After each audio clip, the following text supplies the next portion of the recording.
if you're with someone and they die, it's a very spiritual and sacred moment when a person takes their last breath, you know.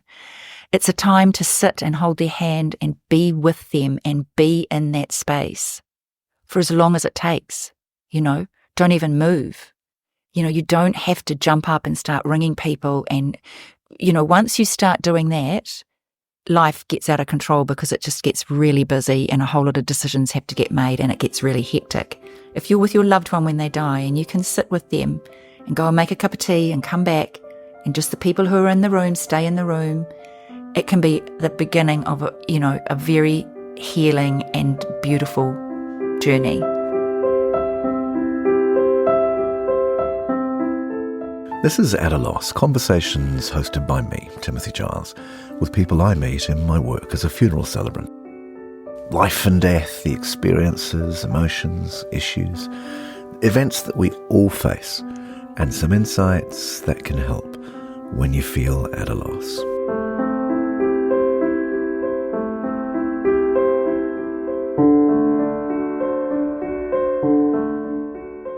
I am a death doula, although I tend not to use that term. I like to call myself an end-of-life doula.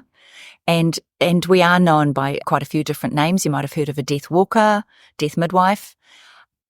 The reason I like the word end-of-life doula is that we're not just about death and dying, we're also about people living their best life. So I like to weave that into my title. And you may have also heard of birth doulas, people who help to bring a person into the world. End-of-life doulas really help a person on their journey through towards the end of their life and to help them prepare for their death and to make informed decisions about what they want. I went to your workshop the other day and really enjoyed sitting with a couple of things that struck me. How enthusiastic the people were there for the conversation and wanted to have it. The definition of doula that you offered that day was gender specific and quite specific, right? Do you still relate to that definition? I didn't realise I wasn't really meant to be gender specific. But its original definition was what? Woman of service. Woman of service, yeah. Yes. And I think it is typically women who do this work. And it's been around for centuries, this idea. Doula is a Greek word, and it does mean person of service, but it is mostly women who do the work, although there are men out there doing it, and I think it's fantastic when they do because it's just really important work. Can I talk about how you got there? Because it sounds to me uncomfortable, and I forget the order. I know your father died, and then a friend of yours had a terminal diagnosis and was facing death alone. Which of those was first? My father passed away first, okay, 5 years ago. And you were quite involved? Very involved, yes. Because I trained as a nurse when I left school. So I have always had that nursing, they say once a nurse, always a nurse. Although, I wouldn't like to be doing that job now because I'm way out of touch with a lot of the things, but the basics of it is still there. And I think my nature is to walk alongside people, especially someone you love, like my dad. My dad and I were very close. And so what was the circumstance of his death? He got a terminal diagnosis? Dad just really had some lung issues, and he really died of old age. He was 87, I think, at the time. So my sister's a nurse as well, so the two of us looked after him in his last 5 days of life, and my other siblings all kind of helped each other. We all sort of got in together and looked after him. And Dad planned that quite well. He died at home. Yeah, he did. He had 5 children. He knew we'd all look after him. Irish family, So that was kind of a bit of a grounding, although I had no idea that this was where it was leading. Can I talk about dying at home in that choice? Because 2 nurses, you'd be pretty comfortable in the clinical environment. Why would you want Dad to die at home? I think most people, when you ask them where they want to die, if they know that they actually have a choice, would say, I want to die at home. Dying in a hospital environment is really not a fantastic way to end your life because, it can be very medical, and death is not a medical event. Death is actually a personal and family and community event, and death can be so much better than... You used a lovely line the other day where you said, death is not an emergency. Yeah. But it arrives like that. Not always. No. Well, I guess this is your work, right? Yeah. Your work is changing my and our perceptions and the medicalization, the clinicalization of it. So at the heart of your work is encouraging us to allow death at home? I think it's a personal choice. A lot of people aren't comfortable with that. But in a lot of cultures, that is typical anyway. I think in Western society, we've lost that vision of how deeply sacred and special that journey can be if we're looking after our loved ones at home. And we're going to have to do this more often in the future because our health system is not going to be able to cope with the amount of deaths of our baby boomers and our, people getting older. Younger people are getting more disease and more, terminal and chronic illnesses. So I think the idea of dying at home does appeal to a lot of people because it's your own environment, and I think it's about when you accept your own mortality and when you're willing to plan it, which most people don't. If you're willing to plan it, there can be a lot of beauty and a lot of really special times with the people you love during that time. If you know that you've got a terminal illness and your life is going to be limited, you really can create some really special memories during that time. Which is really what I want to cover in this conversation. The way, though, that you got there was through a friend of yours, and this is before you'd done all the training you've done, before you were experienced and confident around this. Was your friend phoning and saying, "What? I'm dying, help"? Pretty much. Well, no, she didn't ask for help. She just rang. I'd worked with my friend Fiona, 15 years before in the film industry, and there were 3 of us that kept in touch over the years, and she had cancer before in England, and she had recovered from it. But she got it back, and they told her that she probably only had about 3 to 6 months to live. And How old was Fiona? She was 49, I think, around 49. Yeah, she was young. And she reached out to us just to say, we used to always catch up once a year or something, and she just reached out and said, "Look, I'm not well and I'm not going to beat it this time. I'm just trying to be realistic about it, but I'd love to see you. I've just had an operation." So we went to see her in hospital. And Fiona didn't have a partner and she didn't have children. She had some nieces and things, but not hugely close. And as we spent time with her that day, I could see the fear in her. She got quite emotional, and we were talking about how she was going to look after herself because she lived by herself and how she was going to manage. And my instinct was I just said to her, "Fiona, if you would like me to, I want to walk beside you on this journey. I don't want you to have to do this alone. You don't have to do this on your own. Let me help you. Come and stay with me. Let's work this out together." And literally that's what we did. We went, and when she got out of hospital, we sort of sorted things out and went for a coffee, talked about how she felt about life and death. It kind of just came really naturally to me and her to really share her inner fears. I didn't know half of what I know now since I've done my doula training. But when I look back, she went off and ticked some things off on her bucket list.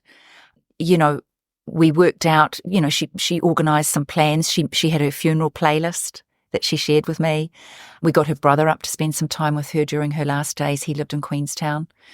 And I spent 8 days at Harbour Hospice here in Whangaparoa in her last days, kind of day and night. I was in and out, but I was there most of the time with her, sleeping beside her and stuff. And I was there when she passed away. And it was such a deeply moving and deeply spiritual experience that I came, it just all felt really natural to me. I didn't feel out of my depth at all at any time. And I knew that she felt that she was wrapped in real care by someone who understood what her needs were and what she wanted. And then when was starting to go in and out of consciousness, I was able to kind of advocate for her and communicate. She would squeeze my hand, or I would be able to tell what was happening with her and be able to share that with the nurses. And so I really feel that experience with Fiona is what kind of propelled me into starting to think about going back to doing something in the palliative care space. Because I had been thinking for about the last 5 years before that I wanted to end my career doing something compassionate. But I didn't know what that looked like. So I kind of feel like she's compelled me towards doing this work, really, in some ways. And being at Harbour Hospice was amazing. Like watching the hospice nurses look after people in their last days of life was just amazing. They are fantastic people. What did you see? Just the tenderness and the willingness to actually sit with a person and hold their hand and talk openly about what's happening and be really honest with people about what's happening, and to be able to talk about death and not avoid it and not pretend that this isn't going to happen and let's not talk about that, you're going to get better, let's be positive. You can still talk about death and be positive about the time you've got left and how you want that death to look. It doesn't have to be. I know it's scary, and you know, we can't take away the pain and the sadness of the loss, but we can make it a better journey if we are more open to having the hard conversations. And watching hospice nurses and doctors go through that with my friend was just really inspirational for me. Was Fiona afraid in the beginning? Was there a journey to the end where she was ready? I think so, yes. Yeah. I think she was afraid in the beginning because there were a lot of things not organised and not talked about and not discussed, you know, where she was going to live, who was going to look after her. Unknown and on her own. Yes, exactly. Okay. So fearful about what death was going to look like and you know, what she needed to do, I guess. But because we slowly walked through it together and we just took one step at a time, each step helped her to be more comfortable. And she was preparing. She definitely was preparing for her death. She was very accepting of that it was coming. Definitely. And now it's your entire focus. Mm. Good decision? Fantastic decision. Very comfortable with what I'm doing. I feel like this is where I'm meant to be right now. I have no question. Are you always walking into situations of fear, anxiety, the unknown, and having to carry those through? Not always. No. Every person and every family that we walk into as doulas is at a different part of their journey and has had different life experiences, and, you know, their acceptance or their denial of death is different, you know. So we really go in to meet a new person and we start from the beginning. We are non-judgmental.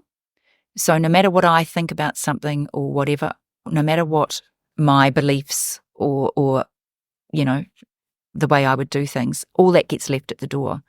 And we walk in and we really stand beside a person. And the way I like to see it is I feel like I'm one step behind the person, watching them and checking all the time that I'm making sure that their needs are being met, whatever those needs are, in a holistic way. But people aren't always fearful. Some people might have already accepted it and they just might want a hand with going through the motions and learning about what other options are, because we don't talk about death in Western society anymore. People have no idea that they can die at home if that's their wish. Usually, not always. It doesn't always happen. Medically, something could go wrong and they may need more care and may need to be taken somewhere else. But often we can make that work somehow. People don't know what their choices are for after-death care and beautiful ritual that can be around that. Families don't know how to look after a person, and all they need is a bit of guidance. Sometimes I'm not even working with the person who's dying. Sometimes I'm working with the families. And often there is a lot of fear and a lot of emotion for them as well. So I'm not just supporting the person, it's everyone around them that's associated with what's going on. You know, a lot of it is really about having the open conversations. Are there elements in a conversation that you could talk me through so that when I'm sitting with a friend or a colleague who's going through this themselves or with someone who is important to them, are there like, here's the top 5 things that we need to bring up that help someone overcome that fear and anxiety and feel a sense of it's actually natural, it's going to be okay? Well, I would say the first question to ask someone is, what are your fears? What are your worries? And what are the common ones that come up? I think the main one is how I'm going to die. Is it going to be painful? How am I going to take my last breath? What will that look like? Am I going to splutter and cough in a paroxysm of fear? Is it that? Possibly, yeah. Okay. Or how is my disease going to progress, and how what's that going to do to me? Am I going to die in pain? People don't want to die in pain. Okay. So I think that is one of the main issues. And a lot of people come to me saying, look, I've just received this diagnosis. My husband and I are terrified. What does this mean? Okay. And I think having a little bit of, having my nursing background does help with that. But many doulas aren't from nursing backgrounds. And, the value of having a doula is that they're able to go off and research and attend doctor's appointments with you, so that when you're overwhelmed by what a doctor's saying to you and you come out of that meeting going, what the hell was that all about? What did he say? I can't remember any of it. That you can sit down and go through your notes and say, right, remember this is what they said. Let's go through what that means. Let's think about how you feel about that. And what are the things we need to address first for you to take this journey? Cool. Other fears that are common? So there's what does my death look like? How am I going to manage through that? And what are other sort of top fears that you encounter with people when you first come to work with them? How am I going to tell my loved ones? What am I going to tell my loved ones? What am I going to tell my young children? How do we talk to our kids about what's happening? I think that's a really big one for people. Yeah. I mean, a lot of things come to people when they're, in that place where, what about our money? What about my job? What am I, when I die, how is my husband going to carry on and mind my kids, our kids? How's that going to work in our family when I'm the main pivot person and I'm not here? How's that going to look for my husband and my children? All sorts of fears, really. Those huge losses. When you're told that your life is going to end sooner than you expected and sooner than you have dreamt all your life about your future, grandkids, whatever, you immediately start to grieve. It's called anticipatory grief. The person dying. Person dying is grieving right from the beginning, and their loved ones. Because they know what's coming, and it's a loss. They're already dealing with thinking about what that loss means. And the time between the diagnosis and the death, there's many losses during that time as well. Loss of jobs, loss of independence, physically, potentially, losses because of illness, sickness through going through chemotherapy, hair falling out, that's a loss. There's all sorts of things that happen that you wouldn't really think about until you're going through that journey. My body's no longer working the way it did. My brain isn't working the way it did. And I grieve that. Exactly. Yeah. How do you help people with that? By listening, holding space for them to really talk about how they're feeling and what's happening with them. Because a lot of people can't share that with their loved ones. It's too big and it's too hard. And they're trying, the person who's dying is often trying to protect their loved ones. They don't want to upset them.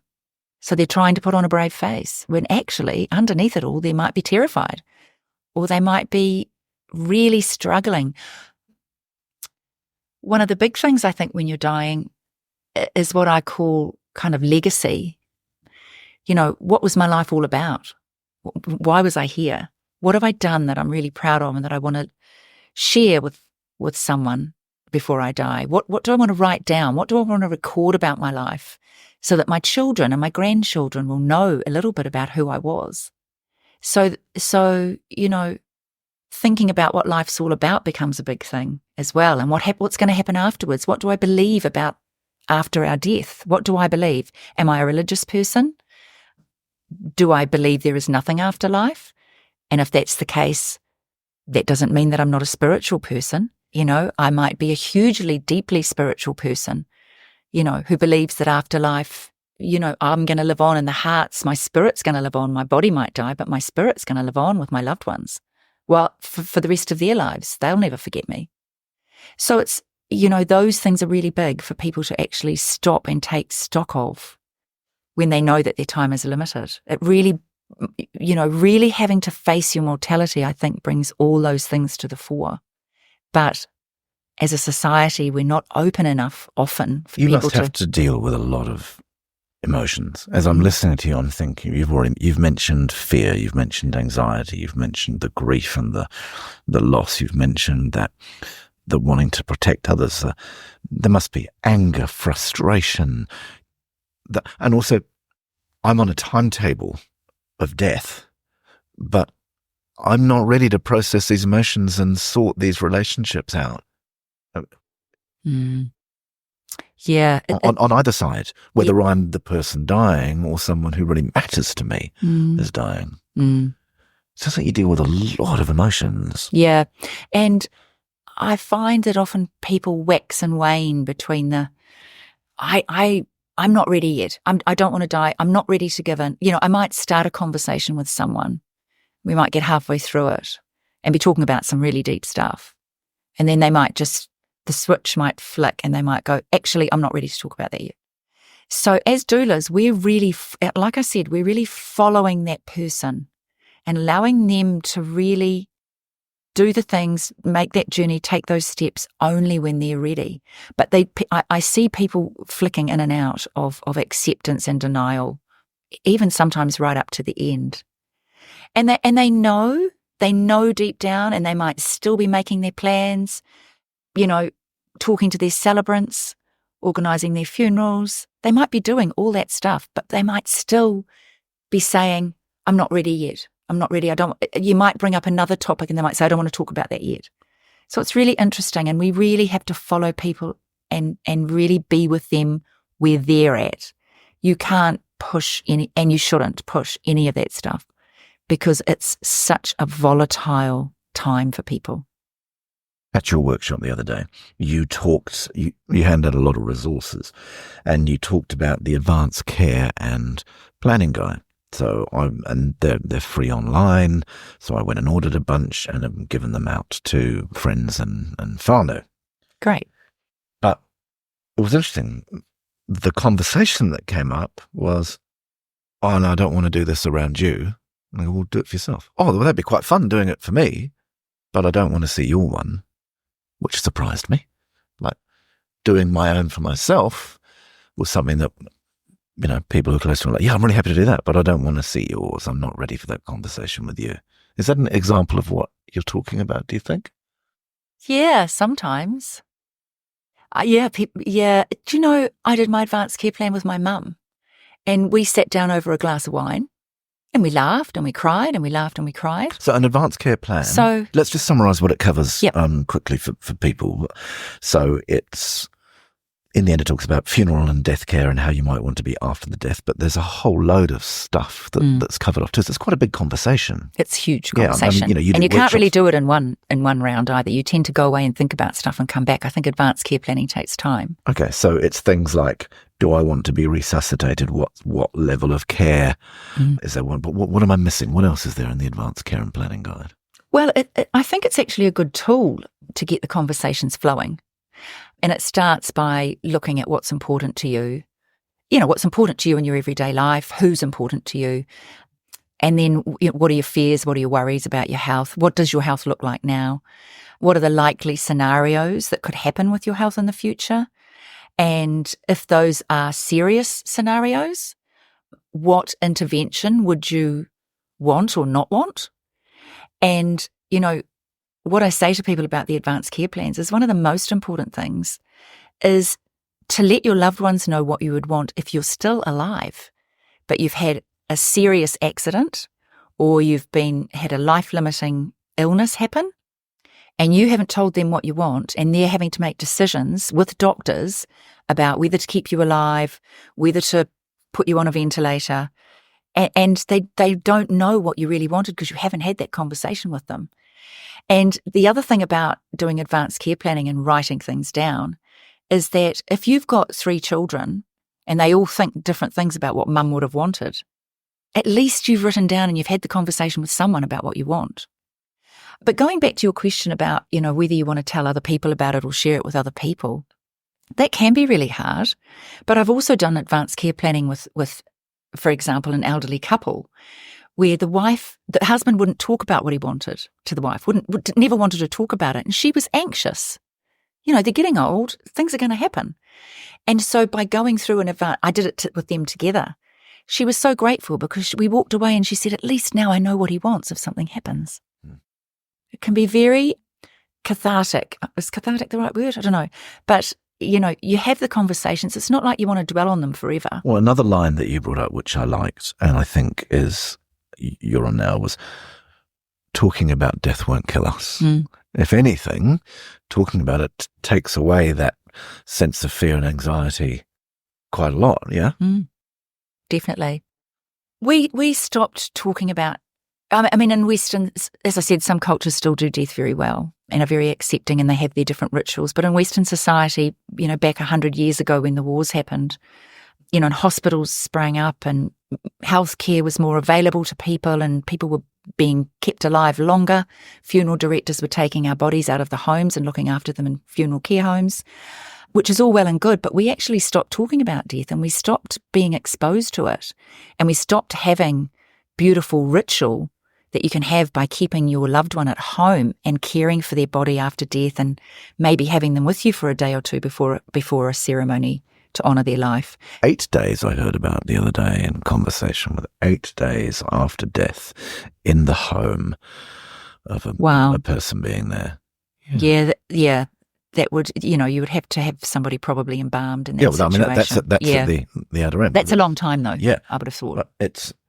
But people want, even that few days, they want the person there even after death. Yeah. Okay.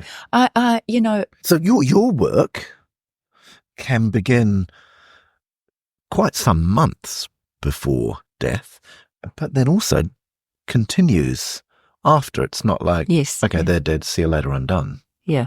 No, definitely we stick around. And, different doulas do different parts of the journey as well. I'm working with clients who I met 2 years ago and I've gone in and we've done advanced care plans and we've talked about what they want if something happens to them.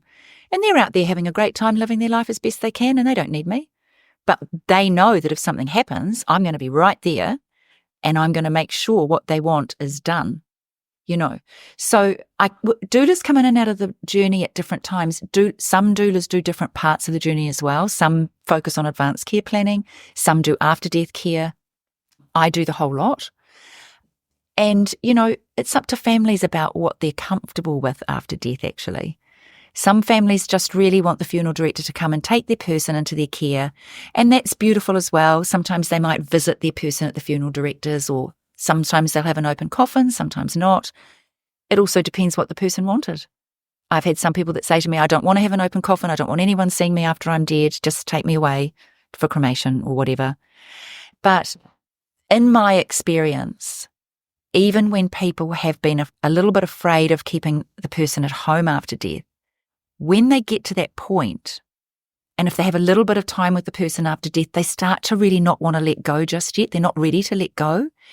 And I've seen situations where the plan was to keep the body at home just for the day when the person died, and they've ended up staying at home for 3 days until the funeral, even with little children, because the fear was the kids won't like the body being in the house. But actually, those children learned about death. They're not going to be so afraid of death as they grow up. The situation was tragic and so sad, but they were able to put flowers in their mum's hand and do beautiful things. And I think people who, if they're not sure, they can be guided through that part and be given the confidence to do it. And I think there can be really great healing that starts with people at that time, after the death. And just going back a step, you said to me before, I mentioned that death is not an emergency. If you're with someone and they die, it's a very spiritual and sacred moment when a person takes their last breath. It's a time to sit and hold their hand and be with them and be in that space for as long as it takes. Don't even move. You don't have to jump up and start ringing people. And once you start doing that, life gets out of control because it just gets really busy and a whole lot of decisions have to get made and it gets really hectic. If you're with your loved one when they die and you can sit with them and go and make a cup of tea and come back, and just the people who are in the room stay in the room, it can be the beginning of a very healing and beautiful journey. So, I do say to people, death's not an emergency. Nothing more is going to happen. Just leave your person there, just be with them. You've talked to me about compassionate communities and being a part of building that and a change. I think in your workshop you had a cartoon that had a whole queue of clearly boomers at the hospital or the medical clinic, and anyone younger was like, I'm sorry, the queue's too long, you're not going to get there. But it sounds to me like what you're actually talking about is removing dying, which is absolutely part of life, from those clinical settings and bringing it into our daily life to change and transfer that model, and that you were in the part of upskilling us to manage and cope with that, as we were saying, perhaps used to in the old days maybe, but actually that in the future, what you're talking about is compassionate communities that are able to live with death in our daily experience. That's right, yeah. This idea of compassionate communities, it isn't new. We've looked after our our sick and our dying people in our homes for centuries. But, as I said, we've kind of lost touch with that often now. And around the world, they're looking at this compassionate communities model, and you might hear a little bit more about it in New Zealand in the future because we're catching up and we're starting to do that as well. Well, and you personally are promoting it with a bunch of other people, right? Yes. You're a part of this movement. I am a part of that movement, and I think it's really important because, not just in New Zealand but around the world, health systems aren't coping with the population and, the forecasts of the amount of deaths that we're going to have in New Zealand in the future is actually really scary. I don't know how we're going to cope. And, what I think is important, and I think it's going to be more healthy for people in an emotional sense as well, is to, go back to those old ways, know who your neighbours are, talk to your neighbours, belong to your communities, help each other, keep an eye out for each other and support each other. And I think what's going to happen is we're going to be able to teach people in the communities who are possibly already doing this. Like I was already doing this for my dad, and I was already doing it for my friend Fiona before I even knew about the role of a doula. But many people in communities still to this day are the person in the family that kind of helps when something's wrong, and they step up and they make sure everybody's looked after and the person who's dying is cared for. This is already happening with many people.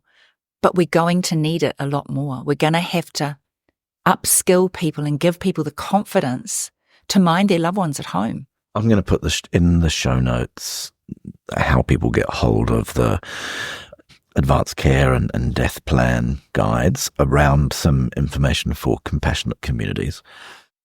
Closing remarks from you are there ways, words, approaches that help people to bring this up? I think the main message that I'd like to get across is that we need to move away from being a death-phobic community. We need to be able to accept, first of all, that we are mortal. We have to accept our own mortality and be willing to talk about that, because we plan for our births and we plan for our weddings and we plan for our 21st, and we won't even talk about our deaths. It's actually the only thing that we know is going to happen. So why don't we? So I'd like to see people being brave about bringing up these conversations, And if you've got a family member who doesn't want to talk about it, like say your mother or father just will not talk about it, the advanced care plan is a good segue. And I think there's other ways to bring it up as well. Dad, I've been thinking a lot about how Uncle Henry died. It wasn't very nice, and he had a really tough time. And I'd really like to talk to you about what you'd like if that happened to you. Can we have a conversation about that? So I think it's about, and I think I'd like to see in our communities more and more events and things happening where we open up those conversations about dying and death so that people can learn about what the options are, and it can and be more aware that you don't just have to pick up the phone when someone dies and ring the first funeral director you've ever heard of. Do your preparation. Shop around, meet a few people, find the people who speak to you and in an empathetic and loving way, because that's who you want to be looking after your person. I love that idea of shopping around about this. That sounds a bit weird, I know, but I think it's important. Unfortunately, most people don't plan. And then they're making decisions for their loved one who's already dead, and they are grieving, and they are in crisis. Whether you're expecting the death or whether it's an emergency or an accident and unexpected, it's always the same. People are in crisis and they're making decisions hand over fist. I say, try and do it beforehand. Take a bit of time. Do your advanced care plan. Throw it in the drawer. Don't even have to think about it again, although you should review them regularly, actually. But, tell your daughter where the key is. Done.